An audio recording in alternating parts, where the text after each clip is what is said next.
Hi, I'm Shanti Mai. This is a story that shows how what was pretty genius at the moment that we chose to use it as a defense mechanism, at those very defense mechanisms, generally end up kicking us in the butt years later, possibly many decades later. This is an example of the latter. True story that happened to me enough years ago that I wasn't an elder yet. But the woman in the story with me was my elder. She was in her 70s. Um, at the time, she had gone to a root canal appointment, and the dentist was not able to sufficiently numb the section of her mouth that was the target area so that she could get her root canal. So she contacted me, saw my flyer. She'd never done anything remotely like it, but didn't want to lose her tooth, so was willing to try something new. What we discovered working together in our one session uh, prior to her appointment was that she had had an unusually patriarchal family, even for her generation, when patriarchy was, of course, the norm. Hers was like patriarchy in spades. And she was a really sharp girl, sharp child. She noticed that her mother never had any power, her grandmother never had any power, her aunts never had any power. And then one day she wasn't feeling well, and she noticed that suddenly she had power. People were coming to her room and saying, well, if you don't want to come down and eat at the dinner table with the company, um, we could bring your food to your room. And things like, well, if you'd rather not go to school, um, that would be all right.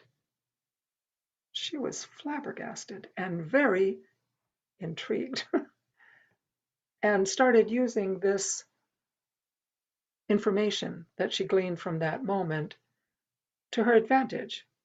She learned, very, very sharp, she learned to control her body and create symptoms whenever she was afraid.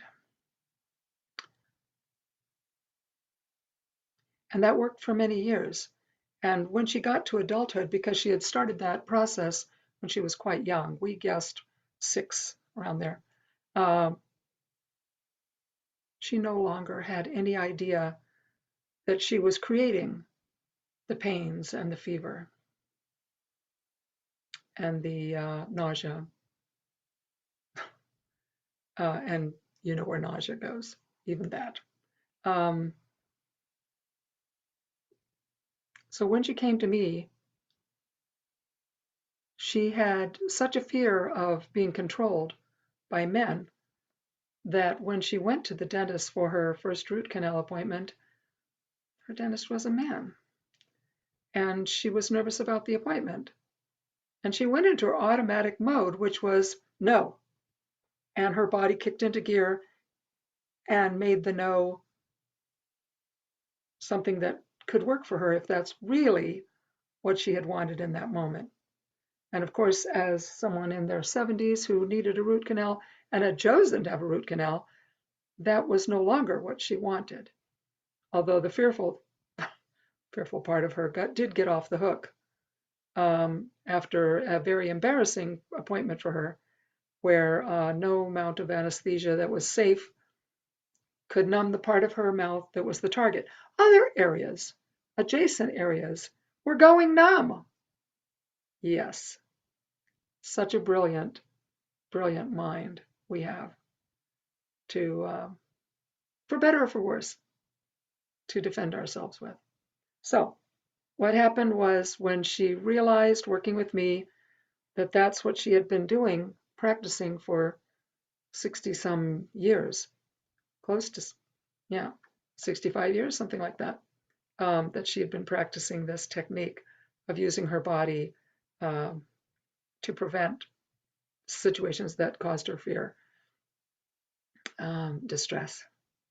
I went with her invitation to her next dentist appointment, at which we were successfully able to navigate with this new information her procedure. Um, but think how painful that was for her, um, to have to acknowledge that she had basically been shooting herself in the foot, causing her body stress and discomfort and even pain for literally decades, many decades, um, and missing things that would have been maybe challenging to her, but wonderful as well, and things that she could have grown into. I'm sure she missed weddings, school reunions, um, all kinds of opportunities by throwing her body under the bus, as it were. Um, so sometimes you'll read where some approach to healing will say, you don't need to remember what happened to you. And I'm sure that in that there are cases in which that is the case. In this case, I'm not sure she could have worked around it. She had her knee-jerk reaction. She was super, super duper attached to it because it served her so well when she was completely powerless as a child. And fast forward, possibly early adulthood as well. Um, at some point, probably decades before I met her, it was doing her in. It became her nemesis. Her defense strategy became her own nemesis, doing her in. So the reason I bring that up is I've never found a situation with myself or with anybody where facing my fears, your fears, their fears wasn't worth it. Didn't bring them all kinds of gifts along with the lack of fear that that could occur going forward. For example, many of my clients, as well as myself, have gone deeply and fully into a fearful situation or a fearful idea, particularly in sessions with our eyes closed, um, where they have met quite the opposite. At the base of their fear was a, an extreme and profound connection with the oneness that is the root of all of our existence. Um, you couldn't you couldn't name a better payoff, a better surprise result. And yet going into your fear for that result won't work. Um, you will have an agenda uh, to reach the oneness. The direct experience of oneness requires an innocence and a full surrender to the moment. Whereas if you're controlling it for a certain result, that's not surrender, that is indeed control. But it's an encouraging fact.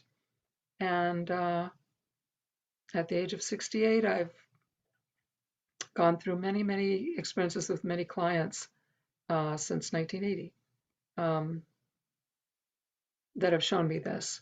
It's not just an experience I have, it's fairly universal when someone is really, really ready to surrender. That may not be